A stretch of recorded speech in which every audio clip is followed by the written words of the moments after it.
Assalamualaikum warahmatullahi wabarakatuh. Saya Riki dengan NIM 1901473 akan membahas mengenai budget line atau garis anggaran dan alokasi waktu. Nah, mungkin kita mulai mengenal garis anggaran ini pada mata kuliah pengantar ekonomi mikro atau teori ekonomi mikro pada bab teori perilaku konsumen. Nah, ternyata dalam penawaran tenaga kerja ini pun kita akan membahasnya. Konsepnya hampir sama, tetapi konteksnya yang berbeda. Kalau dalam teori perilaku konsumen, kita ketahui bahwa individu harus memilih kombinasi antar dua barang untuk mencapai kepuasan maksimum, akan tetapi pendapatannya terbatas. Nah, ini sedikit berbeda dalam penawaran tenaga kerja, di mana dalam penawaran tenaga kerja ini subjeknya adalah keluarga. Kan kalau di teori perilaku konsumen adalah individu. Nah, kalau di penawaran tenaga kerja ini adalah keluarga. Nah, tingkat utility maksimum ini ditentukan juga oleh keluarga. Nah, keputusan dan tingkat utility keluarga itu tergantung dari tiga hal. Yang pertama ada penghasilan keluarga, ada tingkat upah, dan selera dari keluarga tersebut. Nah, fungsi utility ini menunjukkan tingkat utility yang diperoleh keluarga sehubungan dengan konsumsi barang dan menikmati waktu senggang. Misalkan, nih ada kurvanya di sini ya.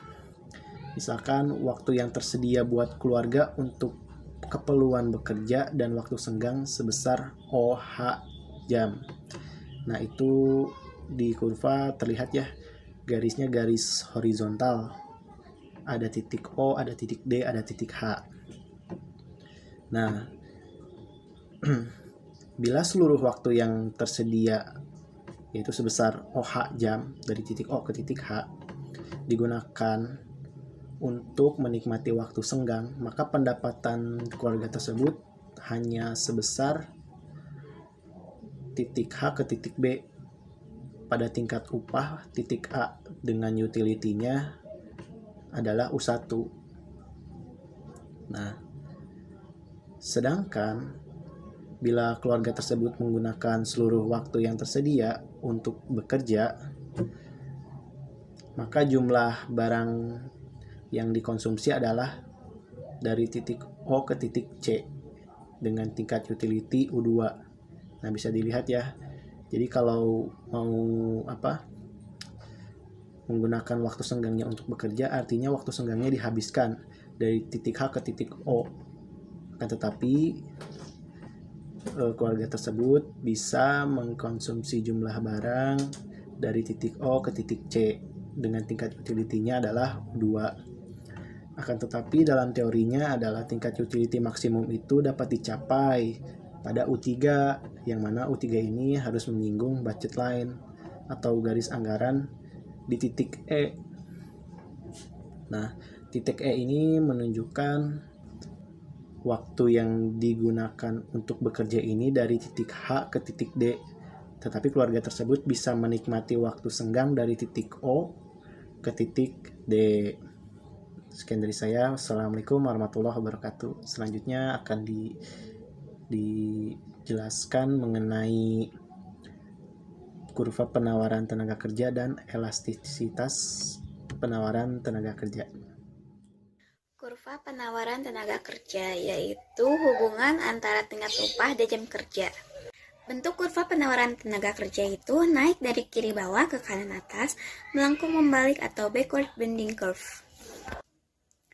Penawaran tenaga kerja berada di sisi tenaga kerja itu sendiri. Biasanya ketika gaji kita meningkat, maka jam kerja yang kita tawarkan pun akan meningkat kan? Tentu saja karena kita akan lebih semangat bekerja ketika gaji kita bertambah. Tapi ada satu pola yang dimana saat gaji kita bertambah, tapi orang malah menurunkan jam kerjanya. Langsung aja cek kurvanya.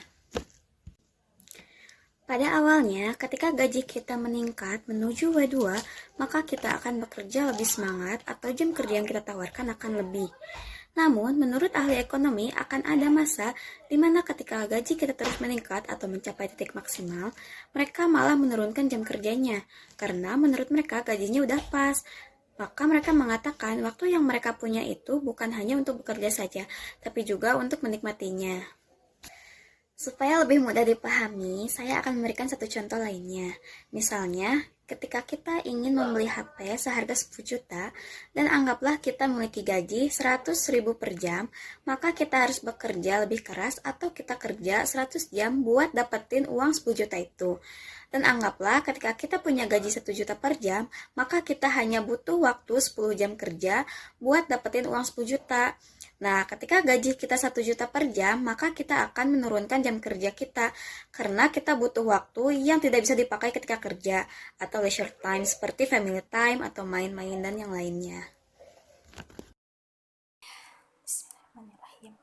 Baik, di sini saya Aisinta Fitria dengan NIM 1904394 akan membahas mengenai elastisitas penawaran tenaga kerja.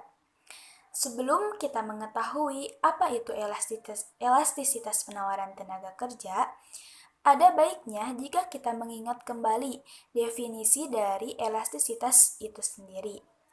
Jadi, menurut Kamus Besar Bahasa Indonesia, elastisitas adalah tingkat kepekaan suatu gejala ekonomi terhadap perubahan gejala ekonomi lainnya. Sebagaimana yang telah kita pelajari, jika harga suatu barang meningkat, maka penawaran terhadap barang tersebut akan ikut meningkat. Nah, jadi setelah kita mengingat definisi dari elastisitas, selanjutnya kita masuk kepada definisi elastisitas penawaran tenaga kerja. Nah, terdapat beberapa ahli yang mengemukakan pendapatnya mengenai definisi dari elastisitas penawaran tenaga kerja. Namun, di sini saya hanya akan menyampaikan pendapat dari Borjas yang menyatakan bahwa elastisitas penawaran tenaga kerja adalah persentase perubahan jam kerja yang disebabkan oleh 1% perubahan tingkat upah. Nah, selain itu, perlu kita ketahui bahwa perubahan dalam penawaran tenaga kerja menurut Kuroda dan Yamamoto itu dipisahkan ke dalam dua perilaku penawaran tenaga kerja. Yang pertama ada extensive margin, yang kedua ada intensive margin. Lalu, apa perbedaan di antara extensive margin dengan intensive margin? Jadi, extensive margin itu lebih mengindikasikan jumlah pekerja yang keluar masuk pasar kerja sebagai respons dari perubahan tingkat upah. Sedangkan intensive margin itu lebih mengindikasikan pada perubahan jam kerja sebagai respons dari perubahan tingkat upah. Intensive margin lebih mengacu kepada berapa banyak jam yang digunakan untuk bekerja sebagai respons dari perubahan tingkat upah. Jadi, pekerja yang memiliki upah yang lebih tinggi cenderung memiliki jam kerja lebih sedikit daripada pekerja yang memiliki upah rendah. Selanjutnya, untuk mengestimasi penawaran tenaga kerja intensive margin, terdapat beberapa metode dari beberapa ahli. Yang pertama ada metode deskriptif. Menurut Borjas, untuk mengetahui elastisitas penawaran tenaga kerja intensive margin, secara matematis dapat dinyatakan dalam rumus yang tertera pada layar, di mana elastisitas penawaran tenaga kerja sama dengan persentase perubahan jam kerja dibagi persentase perubahan upah kerja. Nah, yang selanjutnya, yang kedua ada metode elastisitas konstan. Menurut Borjas, secara khusus model regresi khas yang digunakan untuk mengestimasi penawaran tenaga kerja adalah jumlah jam kerja individu I sama dengan koefisien pengukur dampak peningkatan upah kerja atas jam kerja Dengan tingkat upah yang didapatkan, ditambah koefisien pengukur dampak kenaikan non-labor income dengan non-labor income, ditambah variabel lain. Nah, selain tadi ada dua perilaku penawaran tenaga kerja, yaitu extensive margin dengan intensive margin. Secara konseptual, elastisitas penawaran tenaga kerja juga dibagi menjadi dua. Yang pertama ada elastisitas penawaran tenaga kerja individual, dan yang kedua ada elastisitas penawaran tenaga kerja agregat. Elastisitas penawaran tenaga kerja individual itu sering disebut dengan elastisitas mikro, yang mana elastisitas ini merupakan persentase perubahan penawaran tenaga kerja individual atau jam per pekerja berkaitan dengan 1% perubahan tingkat upah. Sedangkan elastisitas penawaran tenaga kerja agregat atau biasa disebut dengan elastisitas makro merupakan persentase perubahan penawaran tenaga kerja secara agregat. Nah, elastisitas penawaran tenaga kerja agregat ini merupakan perkalian antara jam kerja per pekerja dikali dengan jumlah pekerja.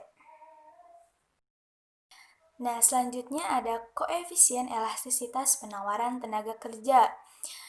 Jika nilai elastisitas lebih dari 1, maka penawaran tenaga kerja itu bersifat elastis.